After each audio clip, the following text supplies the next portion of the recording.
جاپانی جارحیت کے خلاف جنگ اور فاشزم کے خاتمے کی عالمی جنگ میں چین کے عوام کی فتح کی 80ویں سالگرہ کے موقع پر اسلام آباد میں ایک سمپوزیم کا انعقاد کیا گیا۔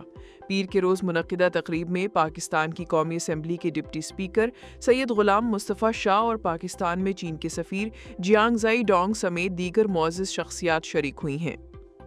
پاکستان کی قومی اسمبلی کے ڈپٹی اسپیکر سید غلام مصطفی نے اپنے خطاب میں کہا کہ آئیے ہم تاریخ سے طاقت حاصل کریں اور مل کر ایسا مستقبل تعمیر کریں جہاں امن، تعاون اور خوشحالی میں سب کا حصہ ہو۔